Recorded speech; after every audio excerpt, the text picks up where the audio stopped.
Welcome to the Can Thrive series. This is where these two ultra cool guys are going to hang out, we're going to talk story, and we are literally going to invite ourselves, but with positive vibes only, into your own journeys. We're excited to share our perspectives, experiences, and the experiences of so many individuals we find inspiring in ways that we trust will bring you hope, motivation, and the inspiration to grow and ultimately thrive because, as I say, can.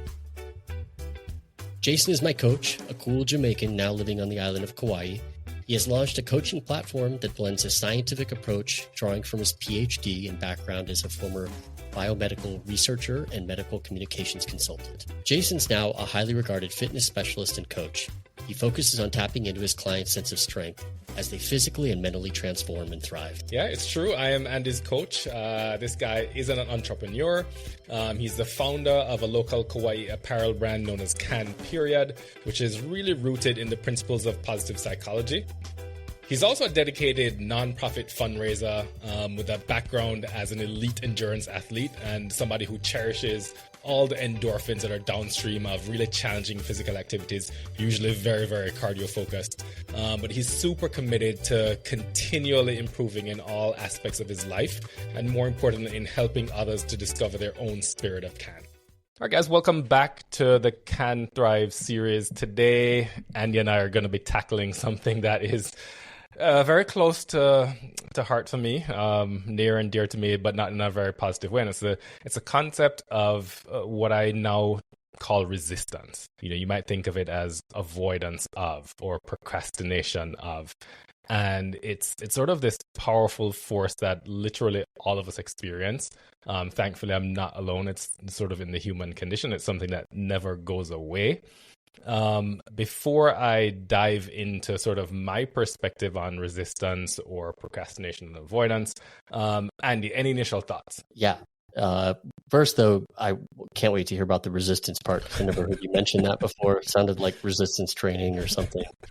So maybe there's a training component. I would much rather hop into resistance training than the idea of sort of psychological resistance. But yeah, when we first met, and you reached out to me to say, oh, hey, I'm doing this coaching thing. And I was like, oh, wellness, it seems weird. I don't know if I'm into that. But we started talking, and then I bought into it. And I would say that the big thing for me was I was really at an avoidance point, which I think is sort of the deterioration from procrastination. Mm-hmm. And I think, you get into some really bad habits. And I literally would hear myself explaining away why something wasn't possible or I wasn't going to start doing it. And I had, every excuse in the book. And so my summary of procrastination is really a mask of fear. Yeah. I just get hung up on the sheer number of tasks in my day or in my life, and I brains through all of it. Mm-hmm. And then, it's hard for me to decipher what's truly important or what is urgent. And then, what I do is I start to consider, the past and future of what these similar tasks have been or could be, and that does feed into the fear concept, and so you kind of want to put it off, and then you do get into an avoidance altogether. Yeah. So I do think though that I've overcome a lot with that, and really focused on the want. I would say that was a powerful concept to say, hey, what do you actually want? Yeah.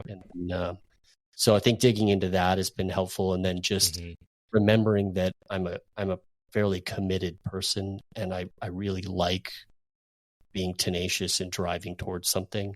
Right. So I need to get into a state of, it's almost like that book Atomic Habits, where it's like habit stacking. I wonder if you could commit stack. I don't know if that makes sense or not, but it's our new phrase, commit stack. Commitment stack. Yeah. So and what I mean by that is I just commit to something, right? Like just related to your work, your job, from the project you're on, whatever it is. Yeah. Count stickers. Make some phone calls. Do something, but don't. But even if you don't even want to think of the thing that is scaring you or putting you into a procrastination state, just put it to the side and do something. So it's almost like momentum. I'm going to get really mad at you right now, though. I'm just going to jump in, cut you off, let you know that I'm mad because you're literally stealing all the thoughts that I had for the topic. So now I just like have nothing to contribute. So this is just going to be the Andy show and, Can Thrive podcast, procrastination, avoidance, resistance. I mean, no, just messing with you. But I mean, really, you just hit the whole concept, the nail right on the head. You were surprised I used the word resistance, and that's because for me, it's a relatively new way of describing this whole constellation of things, emotions, thoughts, right? That are all relate to resisting or our resistance to taking action on something in a particular area, field, task, whether it's something creative, whether it's something entrepreneurship related, if it's something just personally relevant for you. And you're right, it shows up in so many different ways. It can show up as fear of doing the thing. It can show up as, catastrophizing about what would be the worst outcome if I did X.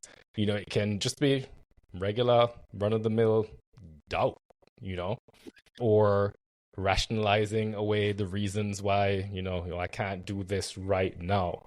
And look, we all do it,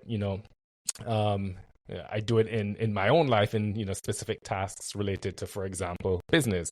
I see it a lot in clients that I coach, both from the perspective of exercise or nutrition, or separately in helping them to see and understand and create a path to improve their overall well-being. So separate from necessarily nutrition or exercise, but things in their life that they are knowing that they're wanting to possibly explore changing, but there's like this force within them that brings them to the point of not necessarily paralysis, but sort of in that contemplative state of change where they're just not really sure they're gonna plow ahead. They're not gonna roll the dice. They're not gonna take the risk and try and experiment just yet. There's something holding them back, if you will. Yeah, the experiment piece too that you talk a lot about, I think, is key. It's sort of, if it almost dilutes the fear in a way, because you're like, it's just an experiment. Like, what's the worst thing that could happen if you tried to learn a new feature on your CRM platform and you feel old and disconnected from all of the things that you need to know, and AI is taking over and all this. And I think that you just got to experiment, right? And that goes back to actually you're right, it is all connected. Sort of the concept of being childlike and growth and fixed mindsets. All that stuff. So I do think that's an important way to look at it. But it's not easy, right? Like I could start out in bed and in the morning and just not hardly be able to get engaged. I almost wonder what is the best habit to have it's like, could you have a thought habit, or something that would trigger you to not begin that roller coaster of processing all of that. So here's the thing. I mean, my opinion on that is there's probably no single thing that you will do that is going to quote unquote work for you every single time. And there's certainly not something that's going to work for everybody most of the time or every single time. But there are a couple of ways to, in my opinion, look at it. I mean, the first is the awareness, right? When you notice yourself avoiding doing something or procrastinating on a task or rationalizing reasons why, you can't or you won't do it right now, recognize, like, okay, this thing that I'm experiencing now, this is resistance. Okay, this is sort of a universal thing. It's going to show up today. It's going to show up tomorrow. It's going to show up, 50 years from now in a different form. That's okay. I see you. I know you. Here's what I want to do about it, right? Once you've identified it's happening, you get a chance to now step back from it and so, sort of learn, okay, why is this showing up? What's the context? What else is going on around me? Why am I catastrophizing, let's say, but then just doing the thing? Like, that's the breaker of resistance is action. Because resistance literally wants to keep you in inaction. It wants to keep you safe.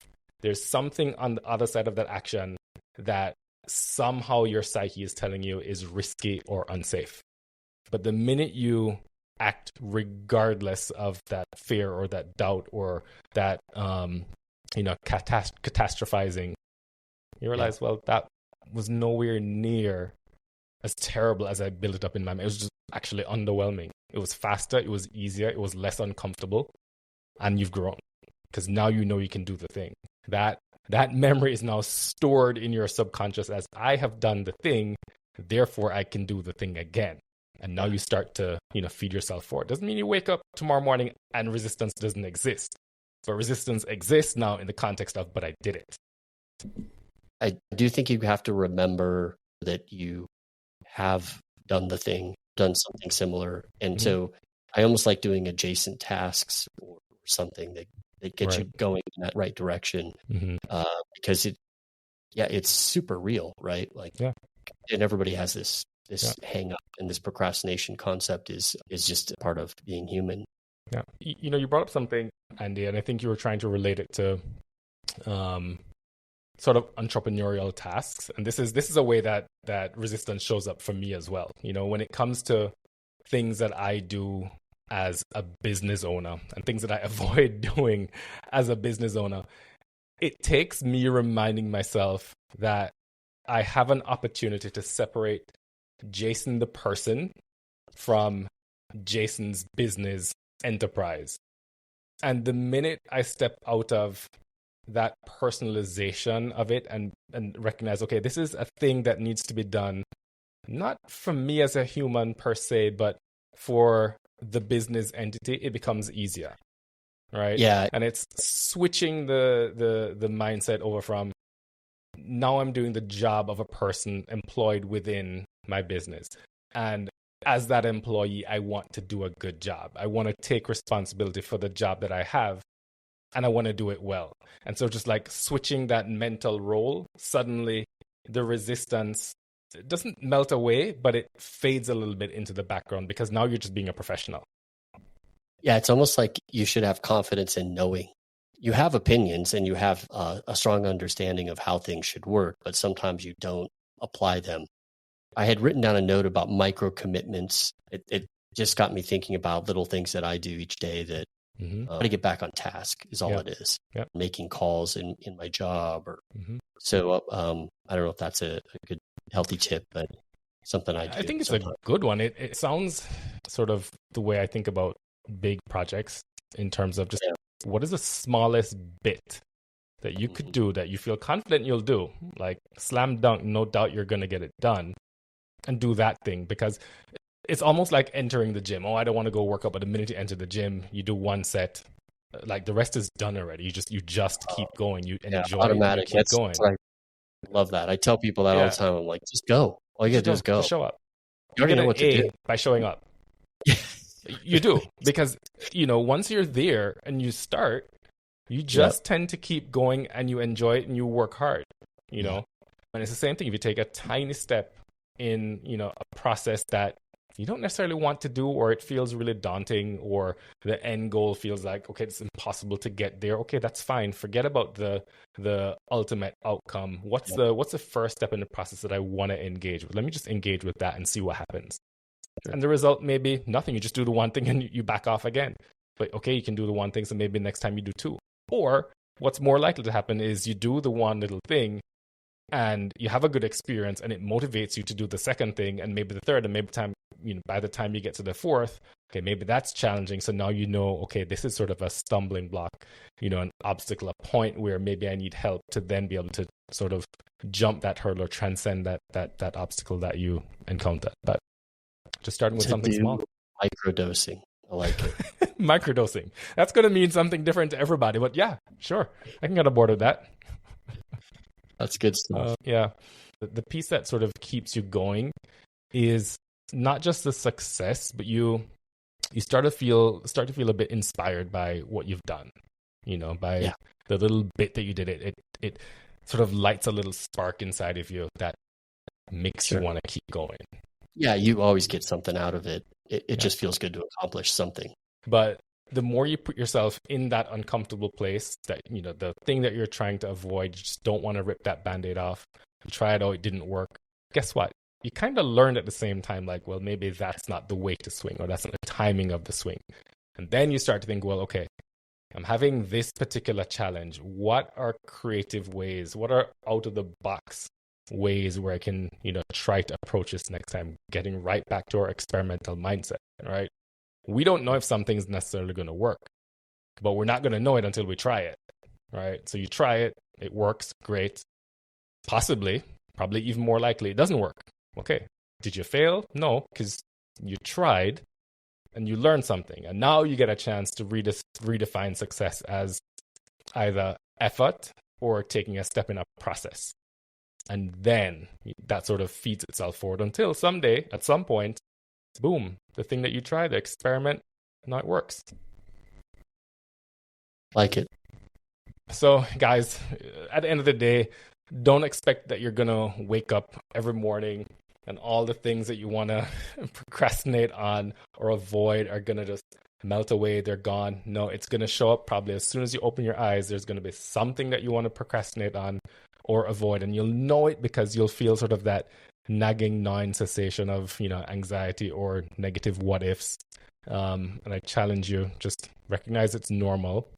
So embrace that, recognize that fear, decide to take action regardless, and just open yourself up to the possibilities and the opportunity for learning, recognizing that the more you sort of enter that arena, give it your best, you will continue to progress forward and you will eventually win. Yeah, Andy, closing words from you? To plug the brand, Can's always just been a nudge forward. That's all it's ever been. It's just a nudge forward. So for me, that's what I love about it is, if someone sees you, hiking down a trail and they're deep in thought and they're not the great thoughts, and they see that concept or brand. Yeah. That's what I love about the idea of it. So to plug the brand, I was just thinking about that as it's just a nudge forward. And that's really what we're trying to do is to nudge you off of the fence to go one way or the other and have momentum. So, and I guess I'll say one more thing. If you know somebody who is sort of resisting or avoiding something that they know and is important to them and something they're wanting to do, then you can be that supportive friend in a sense and just sort of help them to recognize it and see whether that's something that they would appreciate your help with approaching or tackling. Again, not that you are responsible for anyone's actions, but we're all sort of in this together. We're here to help other people. And if there's a way that you can help someone to overcome some aspect of resistance in their lives, then from my perspective, it's always going to be worthwhile. And you win most compelling thing said in this particular segment. All right, with that, we better stop talking because I don't want to lose that title now. Honestly, that is the drop the mic component of all of it is really someone needs to help you, often, or you need to help each other. So I really love that idea is that you got to observe your fellow human being and what they're going through and nudge them forward. Awesome. All right, guys. So we will see you on the next one.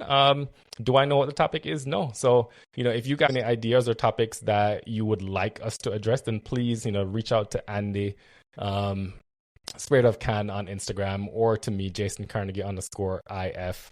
Just reach us there. Send us a message. We're happy to tackle any topics or questions that you guys have in a future episode. All right, guys, if our conversation has been meaningful to you in any way today, then please would like to encourage you to support us through number one, subscribing to the Defeating Can podcast, which Andy regularly hosts. Of course, following the Spirit of Can on Instagram, and definitely go ahead and pick up a piece of Can merch from any of the retail outlets like Deja Vu Surf here on Kauai, or head online to thespiritofcan.com. We'll keep those links here below. And be sure to follow Jason on LinkedIn and Instagram accounts and reach out to him by DM with any fitness, lifestyle, or well-being and performance-related questions you have. He'd love to learn more about you as he has with me and support your continued growth and well-being through coaching. All right, guys, super important to keep in mind the context of all our conversations here in this series. And I am a certified health and well-being coach. I'm a personal trainer. I'm a fitness nutrition specialist. But at the end of the day, I am not a physician. I am not a therapist. I'm not a registered dietitian.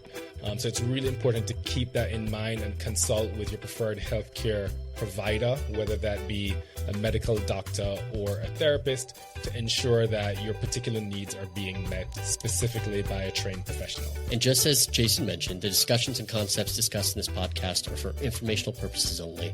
If the cant in your mind ever becomes too much, we encourage you to consult with a professional. As I've always said, can't ask for help. You remember this sticker? You've probably seen it in order or out in the world. We've given away thousands of these, as it's so important that we want you to reach out when you need it.